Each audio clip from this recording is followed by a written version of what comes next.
चीन की लोक कथा छतरी ऐसे बनी। लुपान लुपान चीन का एक जमाने में विख्यात कारपेंटर था। ख्यात नाम शिल्पी था। उसकी छोटी बहन भी चाहती थी कि वो अपने भाई की तरह बने और भाई से भी कुछ सीख ले। तो जब उसका भाई लुपान कुछ काम करता, कुछ बनाता, तो वो बहुत ध्यान से उसको देखती रहती। एक दिन भाई बहन घूमने के लिए निकले और झील के किनारे घूमते घूमते बहुत दूर चले गए।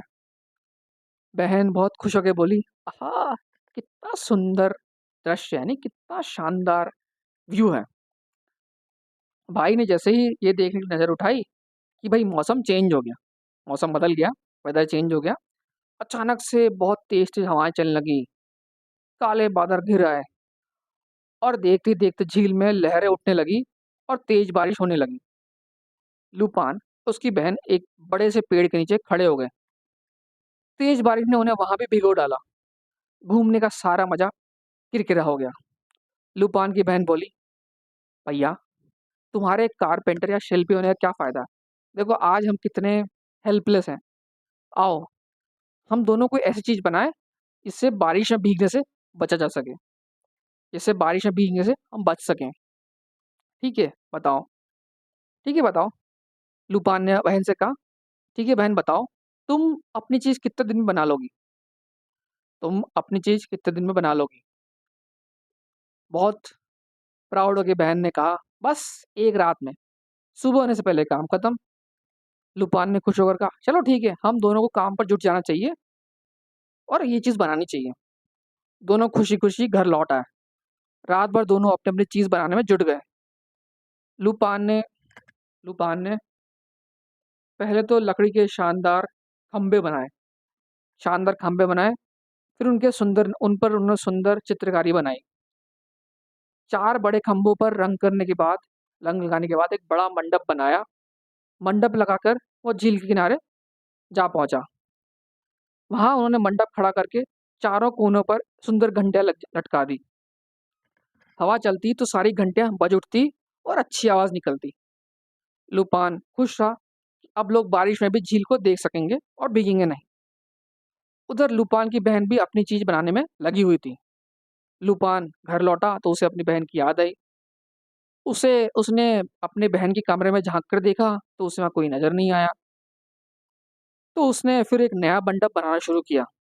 इस बार का मंडप 6 पिल्लर वाला था। लूपान उसे पहले पहले की तरह झील के किनारे खड़ा कराया। घर लौटा तो उसको फिर बहन की याद आई। कमरे के भीतर झांक कर देखा, इस बार भी कुछ नजर नहीं आया। खाली बैठा हो क्या करता, उसने एक और बड़ा मंडप बना डाला। लूपान हर बार एक बड़ा मंडप बनाता और उसे झील के किनारे खड़ा कराता। देखते देखते उसने पूरे 9 मंडप खड़े कर डाले, लेकिन उसकी बहन का कहीं पता नहीं था। अब लूपान 10वां मंडप बनाने में बिजी था। पर यह क्या, 10वां मंडप पूरा भी नहीं हुआ था कि उसे मुर्गे की बाग सुनाई दी। बाग सुनते ही लूपान के हाथ रुक गए। मतलब कि उसे लगा कि भाई सुबह हो गई है, रात खत्म हो गई है, सुबह हो गई है और अब मुझे काम खत्म कर देना चाहिए। उसे नहीं पता था कि ये उसकी बहन की शरारत है। बात यह थी कि बहन अपना काम पूरा कर चुकी थी और बाग भी उसी ने दी थी। सुबह की रोशनी में लूपान ने अपने मंडप देखे। वह बहुत खुश था और जानना चाहता था कि उसकी बहन ने क्या चीज बनाई है। तभी उसने देखा कि एक गोलाकार छत उसकी ओर उड़ी चली आ रही है। साथ में उसकी बहन भी है। पास पहुंचने पर उसने देखा कि उसकी बहन के हाथ में एक डंडा है और डंडे के ऊपरी सिरे पर एक गोल छत बनी हुई है, यानी कि छतरी बनी हुई है। और छत के सारे सिरों पर रेशमी फुंदे लटके हुए थे। लूपा ने देखकर बहुत खुश हुआ कि इस अनोखी चीज को खोला और बंद भी किया जा सकता है। बहन, तुम्हारी बनाई चीज मेरे मंडपों से कहीं अच्छी है। लूपा ने बहुत खुश होकर कहा, मैं तुम्हारी बनाई चीज से बहुत फक्र महसूस करता हूँ, बहुत गर्व महसूस करता हूँ, बहुत प्राउड फील करता हूँ। बहन ने कहा, लूपान, तुम्हारे ये 10 मंडप भी कितने सुंदर है भाई। मेरी चीज तो केवल एक आदमी के लिए है, लेकिन तुम्हारे मंडपों में जाने कितने आदमी आ जाएंगे। सच बात तो ये भैया कि मुझे भी तुमसे ही इंस्पिरेशन मिला है। मैं भी तुम्हारी तरह ही कुछ बनना चाहती थी। लूपान अपनी बहन की हम्बलनेस और डाउन टू अर्थ एटीट्यूड पे बहुत खुश हुआ। अब जब भी वो कोई नई चीज़ बनाता तो अपनी बहन से राय ज़रूर लेता, अपनी बहन का सजेशन ज़रूर लेता या अपनी बहन से एडवाइस ज़रूर लेता। बहन बहुत खुश थी कि अब उसने कुछ ना कुछ तो अपने भाई से सीख ही लिया और वो दोनों खुशी-खुशी रहने लगे।